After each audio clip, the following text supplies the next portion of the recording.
Hi hello welcome to mesmerise production. So இன்னைக்கு நம்ம இந்த வீடியோவில் என்ன பார்க்க போகிறோம் அப்படின்னா கிறிஸ்டோபர் நோலன் டைரக்ட் பண்ண ஒடிசிஸோடைய மூவி ரிவ்யூ தான் இன்னைக்கு பார்க்க போகிறோம். ஸோ கிறிஸ்டோபர் நோலன் டைரக்ட் பண்ண எல்லா மூவிஸுமே பிளாக் பஸ்டராக போயிருக்கு. ஆனால் இது ரொம்பவே ஸ்பெஷல். அதுவும் 70mm ஐமேக்ஸ் ஸ்க்ரீனில் பார்க்கணும்னு சொன்னால் ஆடியன்ஸோட எக்ஸைட்மெண்ட் பாசிட்டிவாகவும் இருக்குது, நெகட்டிவாகவும் இருக்குது. ஸோ அதை பற்றி தான் இன்னைக்கு ரொம்பவே நம்ம ப்ரீஃபாக பார்க்க போகிறோம். ஸோ ஒடிசிஸ் மூவி உண்மையா இந்த நாவல் ஸ்டோரியை அப்படியே அவங்க எடுத்திருக்காங்களா, இல்லை வேற ஏதாச்சும் அதில் மாற்றம் இருக்கா?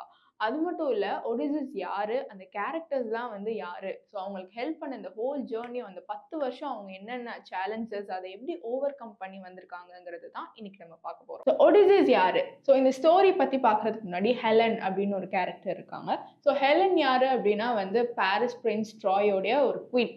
ஸோ இவங்க ஒடிசிஸை மேரேஜ் பண்ணனால ஸோ அவங்களுக்கு ஏற்பட்ட அந்த வார் தான் Trojan war. Odysseus the king of Ithaca. So அவர் என்ன பண்ணுறாரு, ஒரு மாஸ்டர் மைண்ட், ரொம்பவே கிளவரான இன்டெலிஜென்ட்டான ஒரு காய். ஸோ இவர் போயிட்டு ஒரு கிஃப்ட் கொடுக்குறாரு. அந்த கிஃப்ட் என்னன்னா ஒரு ஹார்ஸ். ஸோ அவ்வளோ பெரிய ஹார்ஸ்குள்ள ஒரு 100 சோல்ஜர்ஸை உள்ள வச்சு அந்த சிட்டிக்குள்ள அனுப்பும்போது ஸோ ட்ராய் ஃபுல்லுமே அது அழிஞ்சிருது. எதனாலனா அந்த சோல்ஜர்ஸ் போயிட்டு அதை ஓப்பன் பண்ணதுனால அங்கே பெரிய ஒரு வாரே நடக்குது. ஸோ அப்படி நடக்கும்போது ட்ராயில் உள்ள மொத்த மக்களுமே அழிஞ்சிடுறாங்க. ஸோ இதுதான் த ஃபால் ஆஃப் ட்ராய் அப்படின்னு சொல்றாங்க. அந்த வார் முடிஞ்சக்கப்புறம் அவங்க பண்ண அந்த travel, so the journey of C, அதுதான் ஒரு முக்கியமான விஷயமே. ஸோ அதில் என்னென்ன நடந்தது, ஸோ என்னென்ன சேலஞ்சஸ் அவங்க ஃபேஸ் பண்ணாங்க, ஒரு தவறை மீண்டுட்டு அடுத்த இதில் அவங்க எப்படி ஃபேஸ் பண்ணணும். ஸோ அந்த ஓவர் கான்ஃபிடென்ஸ்னாலையும் அவர் பண்ண ஒவ்வொரு இதுவுமே அவருக்கே திரும்ப கர்மா மாதிரி அடிச்சுது அப்படின்னே சொல்லலாம். ஸோ மெயின் திங் என்ன அப்படின்னா இவங்களோட கேரக்டர்ஸ் ரொம்பவே சூப்பராகவும் அட்மைரபிளாகவும் எடுக்கப்பட்டது. ஸோ ஒவ்வொரு கேரக்டர்ஸ் பற்றி இன்னைக்கு நம்ம பார்க்க போகிறோம். ஸோ இதில் ஃபர்ஸ்ட் ஒடிசிஸ் யாரு அப்படின்னா இவர் ரொம்பவே ரொம்ப கிளவரான இன்டெலிஜென்ட்டான ஒரு ஸ்ட்ராட்டஜிக்கல் திங்ஸை ரொம்பவே அழகாக ஹேண்டில் பண்ணக்கூடிய ஒரு கிங். பெனலோப் யாரு அப்படின்னா அவங்களோட வைஃப். ரொம்பவே லாயலாகவும் ரொம்பவே பொறுமையாகவும் பல வருஷங்களாக ஒடிசிஸ்க்காக வெயிட் பண்ணிட்டு இருந்தாங்க. அது மட்டும் இல்லை, இவங்களும் ரொம்ப கிளவராக ஒரு குயின் எப்படி யோசிப்பாங்களோ அதே மாதிரி தான் யோசிச்சு அந்த 10 வருஷம் 15 வருஷத்தையுமே அந்த ஹோல் கிங்டமுமே ரூல் பண்ணிட்டு வந்தாங்க. அண்ட் இவங்க 2 பேருக்கும் பிறந்த குழந்தை தான் டெலிமேச்சர். டெலிமேச்சர்ஸ் யாரு அப்படின்னா இப்போதான் கத்துக்கிற அந்த லேர்னிங் ஸ்டேஜ்ல இருந்து ஒரு போல்டான ஒரு பிரேவான ஒரு மென்னா இப்போ கிங்டம் எல்லாத்துக்குமே அவங்களோட ஒரு ரோலை கொடுத்துட்டு இருக்கு. ஸோ இவங்க 3 பேர் தான் ஃபேமிலி. இந்த 10 வருஷத்துல ஒடிசிஸ் அவங்க ஃபேமிலியை பார்க்க போகிறதுக்காக தான் அந்த அவ்வளோ சேலஞ்சஸை ஃபேஸ் பண்ணாங்க. இதுல மெயின் திங் என்னன்னா இதுல நிறைய கிரியேச்சர்ஸ் காமிச்சிருப்பாங்க. ஸோ அது எல்லாமே ரொம்ப பயங்கரமாகவும் ரொம்ப பயமாகவும் இருந்தது. ஒடிசிஸ் அண்ட் சோல்ஜர்ஸ் அதை எப்படிலாம் ஹேண்டில் பண்றாங்க அப்படிங்கிறது தான் ஃபுல் கதையுமே அவ்வளோ அழகாக காமிச்சிருப்பாங்க. ஃபர்ஸ்ட் ஆஃப் எல்லாமே அவர் ஃபேமிலியை எப்படி ஓவர் கம் பண்ணுறாரு, ஸோ அந்த வார் எப்படி நடக்குது அப்படிங்கிறது தான் காமிச்சிருப்பாங்க.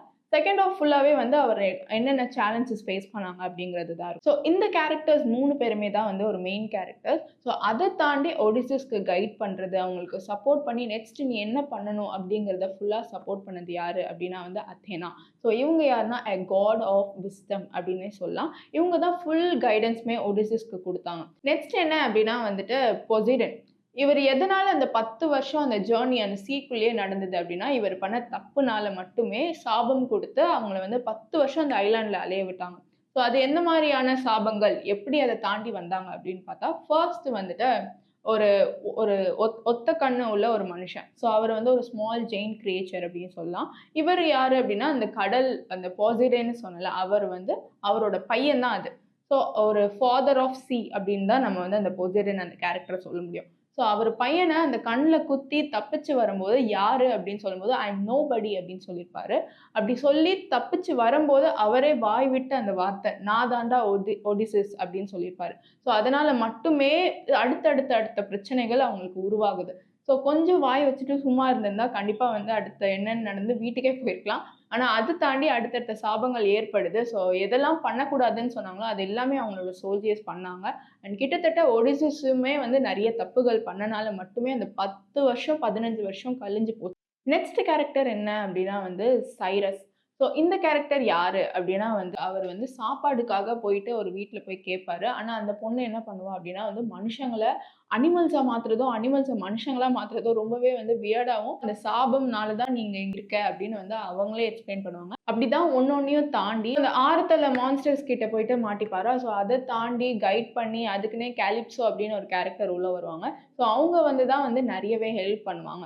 ஸோ இத நீங்க மூவி பார்த்தீங்கன்னா, அந்த கேரக்டர் யாருங்கிறது உங்களுக்கு புரியும். அட் த எண்ட் என்ன ஆகும் அப்டின்னா வந்து, ஒடிசிஸ் வந்து திரும்ப கிங்டம்க்கே வருவாங்க. ஆனா எந்த மாதிரி வருவாங்க அப்டின்னா வந்து, ஒரு அகதியான நிலைமையிலயும், ஒரு பிச்சைக்காரன் மாரியான ஒரு வேஷத்திலயும் வருவாங்க. ஸோ உள்ள வந்து பார்த்தா தான் தெரியுது, அங்க என்னென்ன மாறியிருக்கு.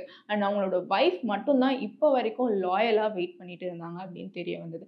அங்க உள்ள சூட்டர்ஸ் எல்லாருமே சூட்டர்ஸ்னா யாரு அப்டின்னா வந்து, அந்த பேலஸ்லயே தங்கி குயின வந்து எப்டியாவது ரீமேரேஜ் பண்ணிக்கணும் அப்டிங்கிறதுக்காக வந்து அவங்க பிளான் பண்ணி அங்கேயே ஸ்டே பண்ணியிருந்தாங்க. ஃபெனோலோப்போட முடிவு என்னன்னா, நான் ரீமேரேஜ் பண்ணிக்கவே மாட்டேன். ஸோ ஒடிசிஸ் வந்தாலும் சரி, வரலனாலும் சரி, நானோ இல்ல என் பையனோ மட்டும் தான் அந்த கிங்டம்ம பார்த்துப்போம் அப்டின்னு ஒரு முடிவுல இருப்பாங்க. ஆனா ஒடிசிஸ் வந்து என்ன சொல்லுவாங்க, இந்த மாரி திரும்ப கல்யாணம் பண்ணிக்கோ அப்டின்னு வேற ஒரு வேஷத்துல வந்தாங்கன்னு சொன்னேன்ல. ஸோ அவங்க வந்து அந்த மாரி சொல்லும்போது மறுத்துட்டாங்க. ஸோ இதுதான் வந்து த ஹோல் மூவியுமே. லாஸ்ட் வந்து சூப்பரான ஒரு கிளைமாக்ஸ் வச்சிருப்பாங்க. ஸோ என்னன்னா, அந்த வில்ல வச்சு யாரு வந்து அந்த அம்ப விடுறாங்க அப்படிங்கிறவங்க மட்டும் தான் நான் கல்யாணம் பண்ணிப்பேன் அப்படின்னு சொல்லிட்டு குயின் வந்து உத்தரவிடுறாங்க. அப்போ வந்து யாராலயும் பண்ண முடியல. லாஸ்ட்டா வந்து நம்மளோட கிங் ஆஃப் இத்தாக்கா ஒடிசிஸ் வராங்க. ஸோ அவங்க வந்து அந்த வில்ல விட்டதுமே இவங்க இப்போ வரைக்குமே வந்து ஃபெனோலோப் நம்பல. அதுதான் வந்து ஒடிசிஸ் அப்படின்ட்டு. அந்த குயின் வந்து சொல்லிடுவாங்க, "இந்த பெட்ட வந்து 2ஆ உடைச்சிடுங்க" அப்படின்னு சொல்லும்போது, ஒடிசிஸ் என்ன சொல்லுவாங்க, "அது உடைக்கவே முடியாது" அப்படின்னு சொல்லப்போ தான் வந்து பெனோலோப் நம்புறாங்க. இவர் தான் ஒடிசிஸ். ஒடிசிஸ் வந்து ரிட்டர்ன் வந்துட்டாங்க. ஸோ ரிட்டர்ன் வந்து அந்த பேலஸ ஃபுல்லுமே வந்து அந்த கிங்டம்லயே ரூல் பண்ண போறது த ஒடிசிஸ், த கிங் ஆஃப் இத்தாக்கா அப்படின்னு சொல்லி முடிக்கிறாங்க. ஸோ இதுல என்ன ஸ்டோரி அப்படின்னா வந்து கன்க்ளூஷனா நம்ம வந்துட்டோம். ஸோ ஒரு 10 வருஷம், 15 வருஷம் ஜர்னி திரும்ப வந்து அவங்களோட பேலஸ்க்கு வந்து அவங்க ஃபேமிலிய பார்த்துக்கிறது அவ்ளோ அழகா காமிச்சிருந்தாங்க. அண்ட் இத வந்து நம்ம ஒரு 70 ஸ்க்ரீன்ல பார்க்கும்போது ரொம்பவே புடிச்சது. இதுல வர ஒவ்வொரு கேரக்டருமே அவ்ளோ அழகா அட்மைரபிளா போர்ட்ரே பண்ணியிருப்பாங்க. அண்ட் மெயின் திங் என்ன அப்டின்னா, இது வந்து ரொம்ப ஸ்லோவா, லேகிங்கா இருக்கு அப்டின்னுமே நெறைய பேர் சொல்லியிருந்தாங்க.